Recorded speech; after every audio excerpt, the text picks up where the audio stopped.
Imagine the year is 1248. The air inside the great stone hall is cold enough to bite through silk, and the flicker of hundreds of candles casts long, trembling shadows across the vaulted ceiling.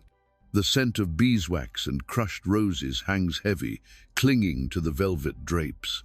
Trumpets blare, their echoes rolling like distant thunder, announcing a union meant to bind two rival kingdoms. And there she stands, draped in ivory and gold, her eyes fixed ahead, her lips pressed shut. She is not mute, she is not ill. Yet from this moment forward, she will never speak again. Not to her husband, not to her ladies-in-waiting, not to anyone.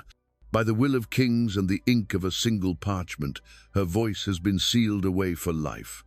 Until one day, one sentence from her lips will shatter the silence and alter the destiny of a realm forever.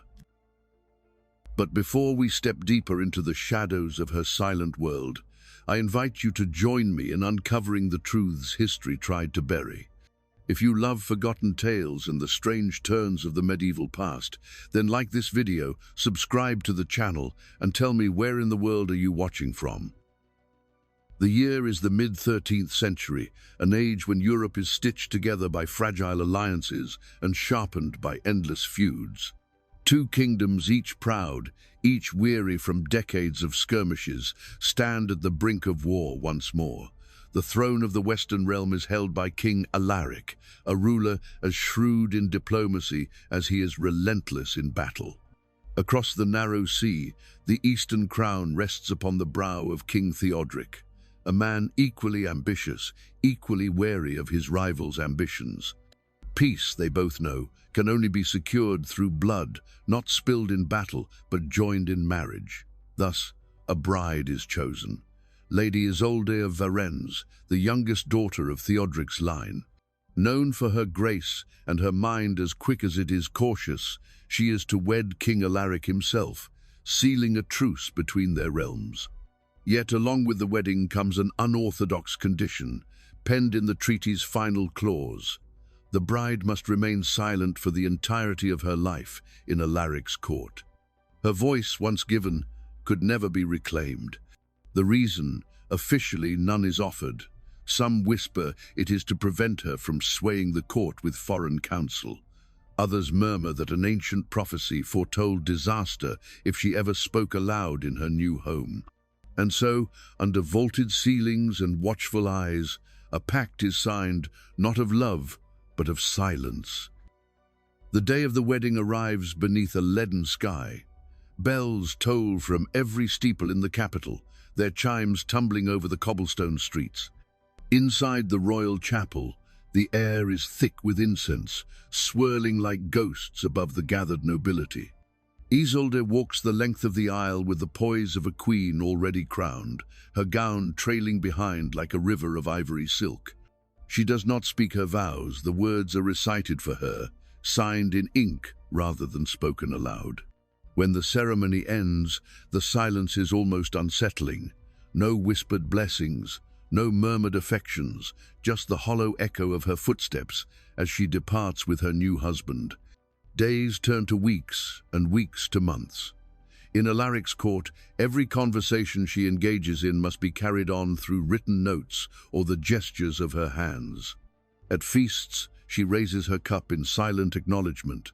At councils, she listens intently but never interjects.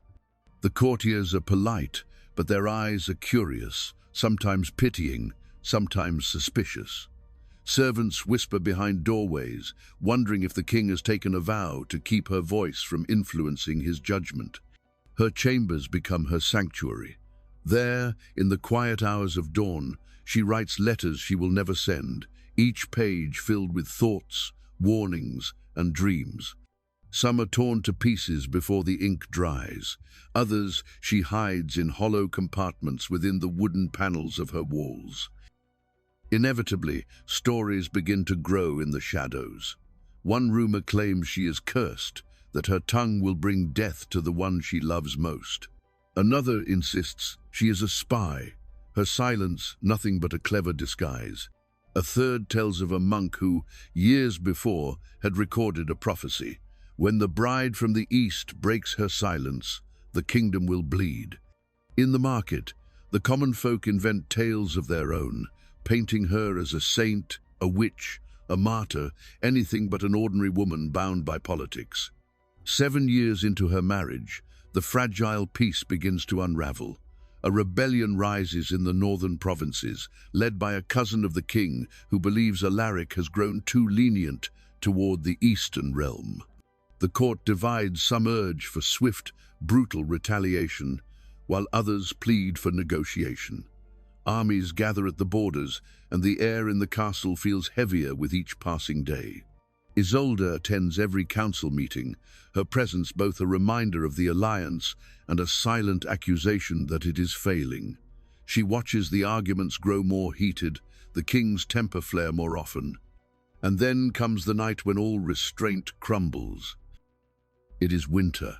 Snow presses against the stained glass windows, muting the outside world. In the great hall, the king's cousin stands accused of treason, his fate to be decided before dawn. The lords bicker, voices rising until they nearly drown out the crackle of the fire. Alaric, weary and enraged, demands a verdict. His council is split, no decision in sight.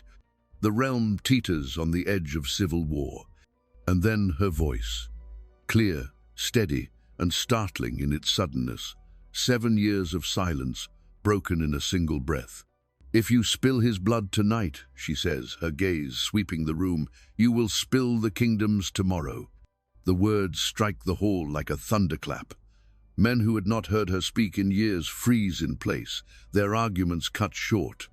The king's eyes meet hers, searching for the meaning hidden beneath the prophecy-sounding warning.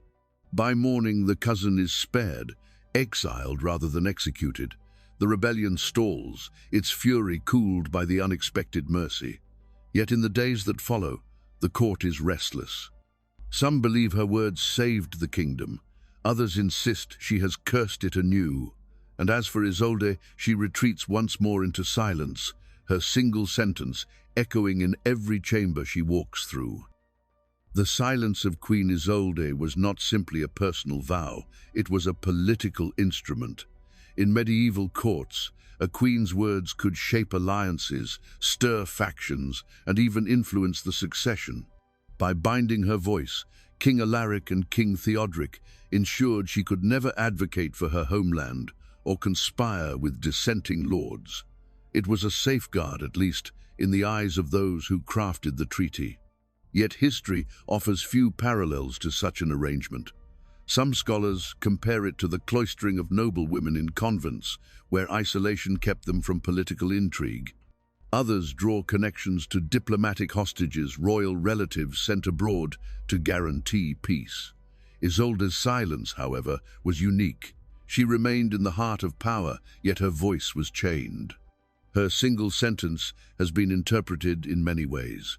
Chroniclers from the Western court recorded it as a pragmatic warning that bloodshed within the royal family would embolden enemies and splinter the realm. Eastern scribes, however, framed it as prophecy, claiming her words echoed an old Varennes omen foretelling ruin if kin turned against kin. Modern historians debate whether her intervention truly altered the kingdom's fate. Some point to the rebellion's eventual collapse as proof of her influence. Others note that economic and military pressures may have forced peace regardless. But what cannot be denied is the symbolic weight of that moment. 7 years of imposed silence distilled into a single, unforgettable act. Perhaps that is why Isolde's story has endured. It is not merely about a queen who spoke once. It is about the power of timing, the value of restraint, and the way a single voice, held back until the perfect moment, can shift the course of history. In the weeks following her intervention, the castle felt different. The corridors still whispered, but the whispers were about her, not about war. Men who once dismissed her as a silent ornament now regarded her with a wary respect.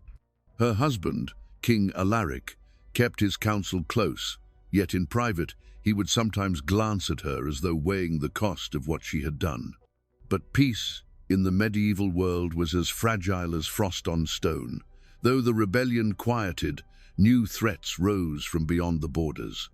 Trade faltered, storms ravaged the coast, and the treasury bled silver to maintain the uneasy calm. Through it all, Isolde spoke no more. Whether by renewed choice or lingering command, her lips remained sealed. Years later, when King Alaric died without an heir, chroniclers noted that the Queen's sentence had been her last public utterance. Some wrote that her restraint had spared the kingdom decades of bloodshed. Others accused her of planting the seeds of its eventual downfall. The truth, perhaps, lies somewhere between. Legends multiplied. In one telling, her words became a sacred verse, recited by generals before battle. In another, they were cursed, blamed for every loss the realm suffered thereafter. Yet in every version, the image endures. A queen in a hall of roaring men, breaking her silence with a single deliberate warning and altering the current of history with nothing more than her voice. Even now, no one agrees on why she spoke that night. But all agree on this: the sound of her voice, after years of absence, was like the toll of a great bell once heard, impossible to forget. And so, the tale of Queen Isolde becomes more than a story of silence. It is a testament to the power of one voice, held back until the moment it matters most. Her single sentence echoes through the centuries, reminding us that words can be weapons, shields, or keys to a kingdom's fate. If you had but one chance to speak in your entire life, what would you say? In our next journey into the shadows of the medieval past, we'll uncover another tale where a single phrase changed the course of history, this time, not from the lips of a queen, but from the battlefield, where a dying knight's last words turned the tide of war. Stay tuned and keep the past alive.